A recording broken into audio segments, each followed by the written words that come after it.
Hello and welcome aboard another episode of the Gallant Says podcast, live on Twitch, on podcast via Apple Podcasts, Google Podcasts, Spotify, Stitcher, SoundCloud, etc. Watch on YouTube, subscribe, like, rate, review, etc., etc., etc. In case you've been living under a rock, and I have been hiding under a rock for the last couple of hours because I was in a bitter, salty, somewhat intoxicated mood.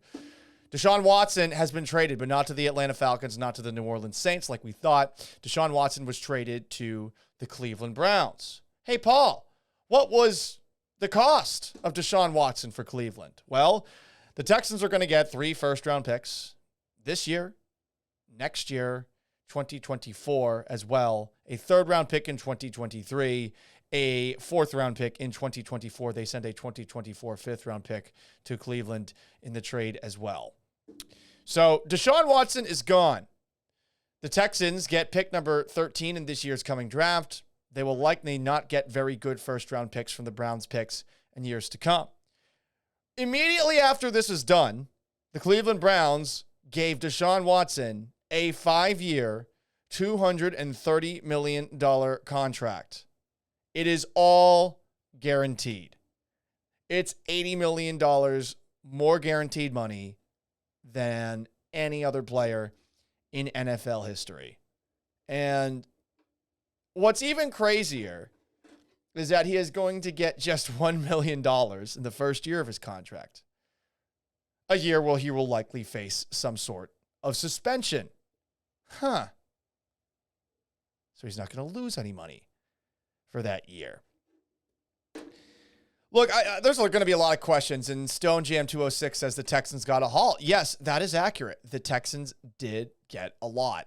And honestly, given the Bill O'Brien era, I think anyone who has followed this team, you're just thankful to get something, especially after watching the Davante Adams trade yesterday. Jesus. Davante Adams, the Packers get him. All they got in return for him, a first-round pick, a second-round pick, and they gave him an $150 million contract where the Texans get a second-round pick, a fourth-round pick in David Johnson in exchange for DeAndre Hopkins, and a fourth-round pick. Also, DeAndre Hopkins can get a 2-year, $54 million contract. So there's a part of me that's thankful, first off, that the Houston Texans got more than they got in the last time that they did a trade. Second of all, I'm just glad I don't have to talk about this shit ever again. I don't have to talk about Deshaun Watson ever again.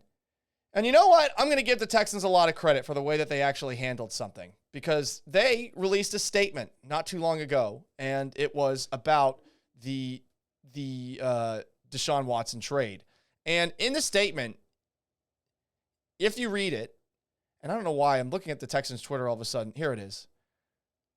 I guess you can't look at it on TweetDeck for some reason. I should stop using TweetDeck. But the statement from Nick Caserio.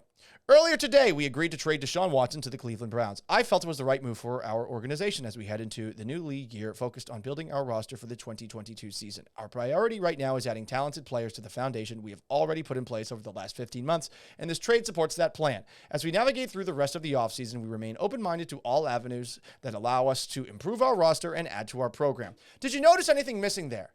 You know what I loved most of all is that Nick Caserio didn't say shit to Deshaun Watson. Because toodaloo, bye-bye, get the fuck out of town.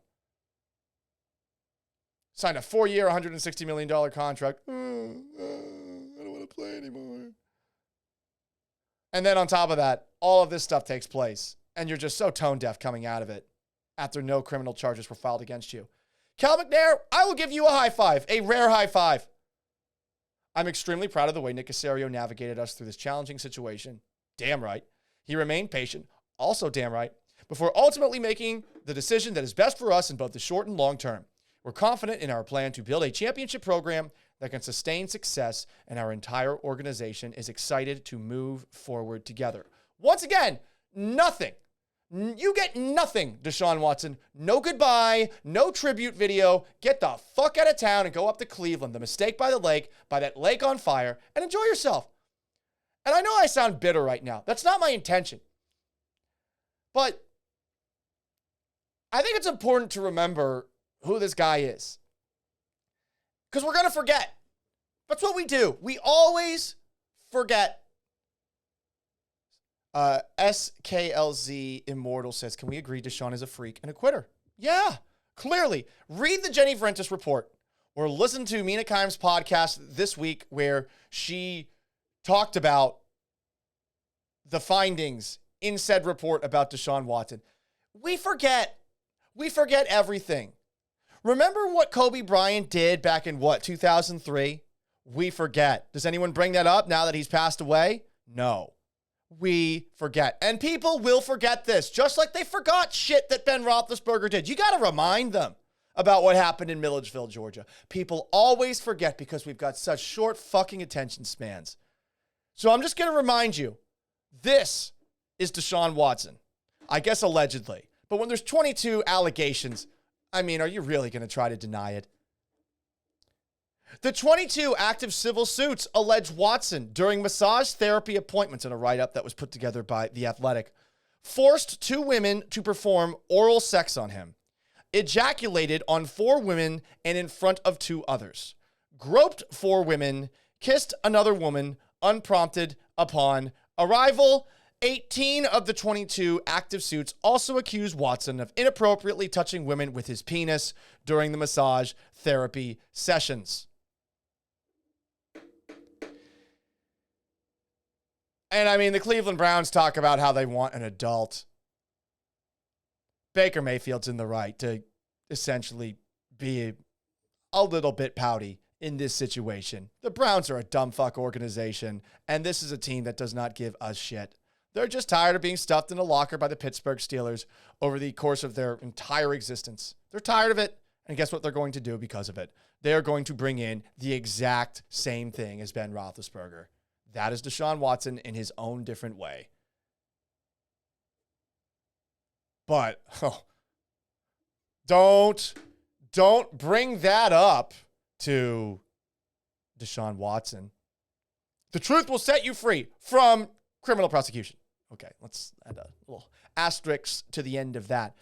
David Mulugeta. Remember him? Keep the same energy, ... You're not out of the woods yet. Remember what happened in OJ's civil case? I think a lot of people felt that OJ did something. Beyond a reasonable doubt, that's what you need in a criminal case. In a civil case, you don't need that. You just need to have a pretty good inkling about what happened. And as SKLZ Immortal, sorry, I'm having a hard time reading it. Exactly, 22 women aren't lying. That's disgusting. I hadn't heard that. That's the specifics. Those are the specifics that everyone is not going to remember from here on out. So look, I'm just glad this is done, to be perfectly honest. Like the Texans haul, whatever. I'll focus on the drafts, I guess, starting on Tuesday, Wednesday or something next week. We can move on. And I think we're all thankful for that. But, to see that the Browns, this is who they are. They get their adult, as Dan Hanzus perfectly put it around the NFL podcast, one of my favorite podcasts to listen to. It's just, everyone's just so full of shit. And look, I think we all know why Deshaun Watson didn't go to Atlanta and didn't go to New Orleans. He wanted to get paid and pay some more. That's why things took as long as they did, and that's how the Browns snuck back into the equation. They realized, you know what? We can pay him, and we can win this by paying him. Let's shift away from Deshaun Watson entirely, though, in the specifics. Because the specifics, again, let me read them to you so that it is burnt into your brain. Yes, it's allegedly. It's 22 active civil suits. Forced 2 women to perform oral sex on him. Ejaculated on 4 women and in front of 2 others. Groped 4 women. Kissed another woman unprompted upon arrival. I did ask that question last Friday about, hey, would you...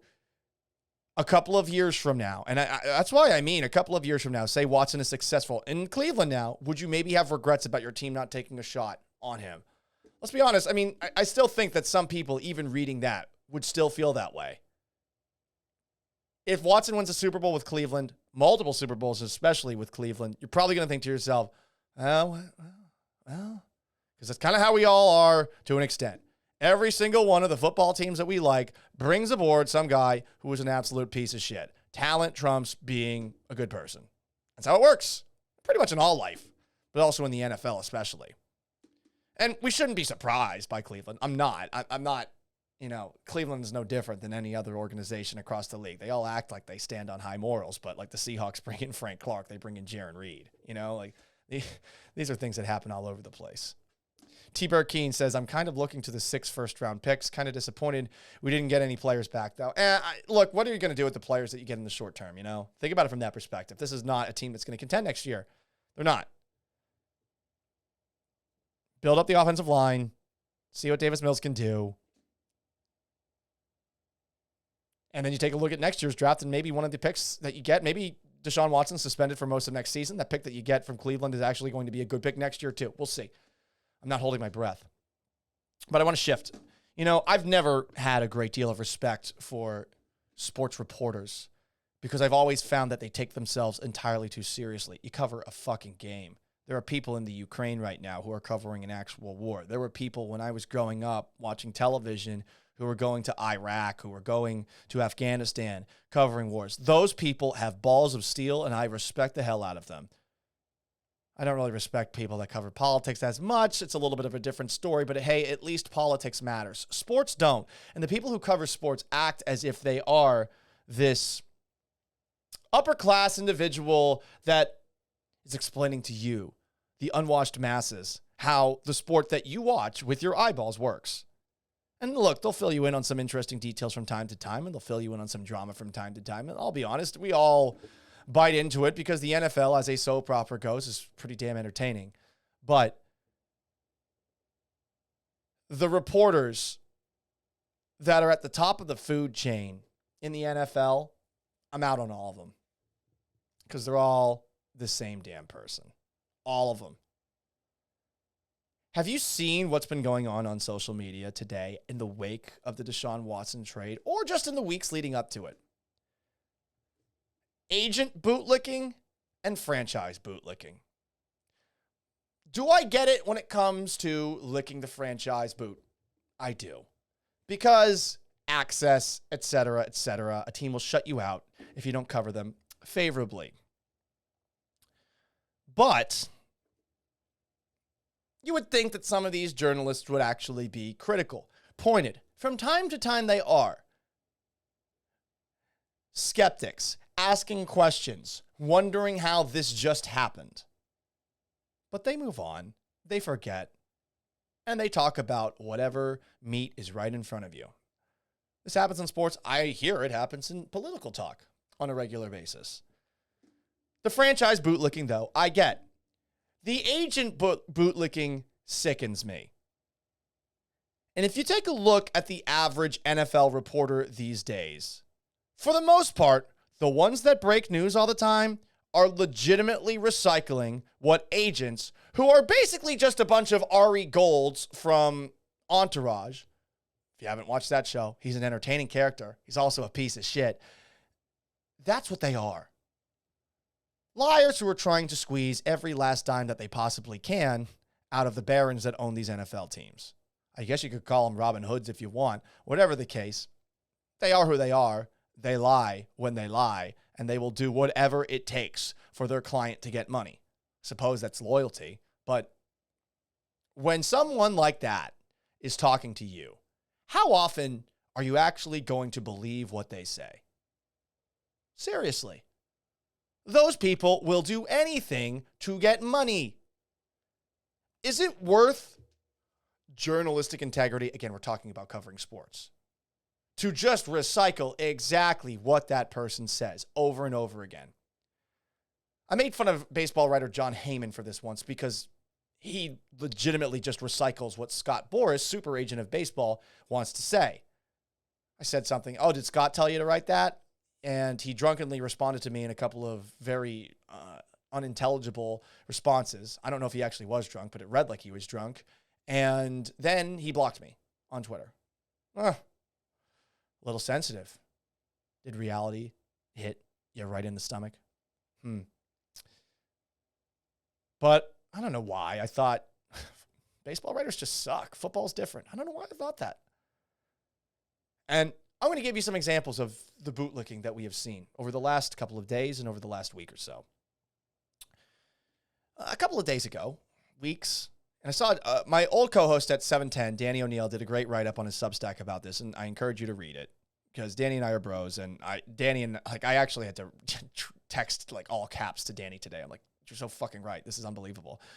But Adam Schefter had tweeted after it was found that Deshaun Watson wasn't going to face any criminal charges. This is why Deshaun Watson, from the beginning, welcomed a police investigation. He felt he knew that the truth would come out, and today, a grand jury did not charge him on any of the criminal complaints. He also retweeted, "Keep the same energy," from David Mulugeta. You tweet that. Well, why not add the context of, but the truth didn't come out. We didn't get anything. He pled the fifth. He just sat there, didn't answer any fucking questions. Where's the critical mind there? Where's the critical thinking? Where are the questions? I mean, everyone that goes to journalism school, I went there, Schefter went there, he went to Michigan, that's a good school. These people that go there, when you're there, I mean, the idealist in us always wants to be the person, I'm going to be Woodward and Bernstein. I watched is it All the King's Men, All the President's Men. It's an old movie starring Robert Redford and, I forget his name, Dustin Hoffman, there we go. And it's about something that took place, a real story. The breaking of the Watergate scandal with Richard Nixon's election. And I think a lot of people, when you go to journalism class, you will watch that movie. And you will probably think to yourself, I can actually make a difference in this field. I've gotten cynical and jaded over the past couple of years. And I'm now of the belief that I'm not sure that you really can. And of course, you're not going to do it in the sports world. But again, what the fuck? Why not say, like, but he's full of shit afterwards? You're Adam Schefter. You can say whatever you want.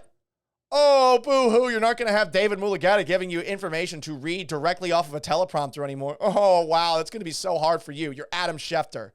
Doesn't matter. You are Adam Schefter. You actually, if you want, can insert your opinion into things. And by the way, he does. He has done it to talk about the NFL and call them out for domestic violence things in the past. Where the fuck's that energy now? Where is it? Who else? Because he's not alone in doing the bootlicking. Here's Ian Rappaport. Deshaun Watson plans to waive his no-trade clause to the Browns, sources tell me, and Tom Pelissero. Yes, the Browns. You see the tone there. You're just like, wow, Deshaun Watson quit on a team for a season and forced his way out to Cleveland. Another tweet. How about Albert Breer? The Browns have been laying in the weeds for quarterback Deshaun Watson for months. They've done their homework and stuck with it through their elimination earlier this week. A game-changing acquisition. Well, what's their fucking homework? Is Deshaun Watson better than Baker Mayfield? Yes? Yes, it is. That's not homework. That's common sense. So here he is giving the Browns a little participation trophy, a dinosaur sticker for literally replacing a quarterback that clearly has limitations with one of the best quarterbacks in the game. And overlooking the whole, I mean, they didn't look into whether or not he's a piece of shit. They didn't ask any of the alleged victims about what happened. None of these teams did. They didn't want to. And again, I'm not surprised by that either. But where are the reporters talking about that? Why not? And I ask this because, look, it's as if these people don't have female friends. Maybe I'm different. I have a lot of girlfriends. This is not any like humble bragging. A lot of my friends are girls. No, women.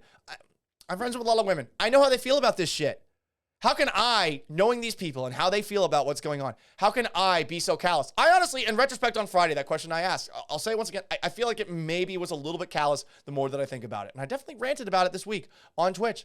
But the more I've thought about it, and especially after going back and rereading that, just to give myself a little bit of context, that, again, Deshaun Watson, what did he do? Forced 2 women to perform oral sex on him, allegedly. Ejaculated on 4 women and in front of 2 others, allegedly. Groped 4 women, allegedly. Kissed another woman unprompted upon a rival, allegedly. And touched women, 18 of the 22, inappropriately with his penis during the massage therapy session. So, women see that, and they're like, what the fuck? We're just going to look by this? We're not going to care? We're going to, in fact, act as if they are lying, which is essentially what Adam Schefter is implying, what David Mulugeta is saying, what Deshaun Watson is saying. Where's the remorse? It's not there. How about this, of all things? That of all the people that are the ones that are holding, I guess, I don't know, media accountable, it's Skip goddamn Bayless. Skip Bayless. Here's what he wrote. Here's the irony. The Browns wanted an adult at quarterback, so they acquired a new face of the franchise who faces 22 civil suits from women accusing him of everything from sexual misconduct to sexual assault. Skip Bayless is the one who gets it. But Adam Schefter, who I'm sure looks down on Skip Bayless, he's not doing it. Albert Breer, I'm sure he does the same thing. He's not doing it. Ian Rappaport, I'm sure he is doing that for sure with Skip Bayless. He's not doing it. And here I am mad about it. Maybe it's because I'm jealous that these people have risen to the top and they've done it without any semblance of a soul. Maybe it's because I realize that if I'm going to actually go places in my career, at least based off the way that the corporate media structure is these days, is that I'm going to have to actually just sit back and say, yep, that's not a big deal. Just goes against every fiber of my being. I'm not going to act like I'm some, morally pious person. I'm a degenerate myself. But I'm not someone to shut up when I see something that I think is wrong. I speak up. Probably you're going to get yelled at. Maybe get fired. Maybe get yelled at while getting fired. Maybe you hurt my chances to get a job somewhere else. Whatever. I am just disgusted by this. This is the top. This is the pinnacle. This is what when somebody else, say some person working in, I don't know, Paducah, Iowa or something like that. Hey, it's me, Harry McGee on 107.3, the sports animal. The great Adam Schefter joins me. The great Ian Rappaport joins me. What, the information salesman? Who don't apply critical thinking, that just tweet out whatever an agent wants them to say? And that's what the whole game fucking is. I got into it because I liked watching sports. I got into it because especially I thought I understood football better than most. I played it, not very well. I talk about playing high school and flag football all the time, but, it's not anywhere close to the level that NFL players have. That's, I don't know anything about defenses to the way NFL players do, let alone offenses and offensive concepts. But I feel like I understand what I see when I watch things. That's what I like to talk about. I like to talk about the game. I'd much rather be talking about why I like watching Deshaun Watson roll out of the pocket and bomb it downfield to guys like Will Fuller the way that he did with an unbelievable touch. But some of these guys off the field, you look at them and you're like, wait a second, what? And he's just allowed to play football? And he gets a second chance because he's good at football? Any other industry, you'd be blackballed for life. But in this one in particular, it seems like if you're talented enough, oh boy, all of this goes to the side. We talk about cancel culture all the time. Well, cancel culture worked in the case of Harvey Weinstein. Maybe sometimes it goes a little bit too far as people that we feel like don't deserve jobs anymore and should be fired because they're a piece of shit. But in this situation, people forget. And once you get that second chance, you're fine. You're home free. It's funny. Ray Rice never got that second chance. And I was always of the opinion that if you do something shady like this, get the fuck out. Bye-bye, toodaloo. I remember people would get mad at me all the time saying, oh, Paul, you can't tell somebody that they can't have a second chance in life or something like that. And that's not what I was fucking saying. What I was saying is, you can have a second chance in whatever the hell you want. It just ain't football. I look at that as some sort of a privilege. The NFL talks about how it's a privilege to play the game. They didn't suspend him at all last year where he was off to the side with the Texans. They didn't do anything about it. They don't care about these things. And again, I know they don't. They act like they do, though. And so many people act like they do. But the worst part about this is everyone's going to forget this in 5 years. Everyone will forget it. Some people will bring it up from time to time. Maybe someone like butthurt that sounds butthurt like me. Because I still bring up how I dislike James Harden. I still bring up how I dislike Russell Wilson. A lot of these guys. I just think they're not real people. They're full of shit. They don't treat people right. Varying reasons. I'm not saying that about Russ, by the way. That's more James Harden. But it just bothers me that people accept this, that they don't challenge it, that they don't question it, and that these people are getting paid tons of money to cover these leagues. I get it, I guess. You don't bite the hand that feeds you, but I don't know. Sometimes you should bite the hand that feeds you. In this situation, you should. They should. They have the ability to do it, and they've done it before, and here they're just like... So I'm sorry I sound depressed and bummed out. I mean, I should be happy. Deshaun Watson's gone. I don't have to talk about, oh, where's Deshaun Watson going to go? Oh, is it New Orleans? Is it Atlanta? Like, while completely ignoring the fact, all those things that I've listed several times. I guess I could do it again for effect. That would be cool, huh? But I'm not going to. I'm just gonna wrap it up like this. I hope you have a great weekend. I hope you enjoy March Madness. It's a shame that this is spoiling my March Madness watching. I had to go watch Free Guy to get myself in a better mood. The Ryan Reynolds movie on HBO Max before I recorded this. But we do this generally every afternoon at 3. This afternoon was a little bit different because I did a double shift doing the Killer Bees with Joel Blank because Jeremy Branham's with the Cougs at the NCAA tournament. We're recording this. I think the game is actually about to start right now. So I'm going to watch that game. I hope you guys really have a wonderful weekend and enjoy the March Madness. So long. Farewell. We'll be doing another one of these Twitch shows at 3 o'clock on Monday. And of course, if you haven't already, like the Gallant Says podcast on wherever you like your podcast. Wait, do you like the podcast anymore? This is a terrible exit. I'm so bad at ending this shit. Subscribe, Apple Podcasts, Google Podcasts, Spotify, Stitcher, SoundCloud. You can also subscribe on YouTube. Like the video, leave a comment, whatever. I appreciate all the support that y'all have been giving me. Seriously. We're going to turn this Twitch show into a badass fucking show. And you're a part of it. And you're a part of it on the podcast as well. Twitch.tv/Gallant Says if you want to actually watch this thing in action, interact with me live. Again, so long, farewell. Have a wonderful weekend, everybody.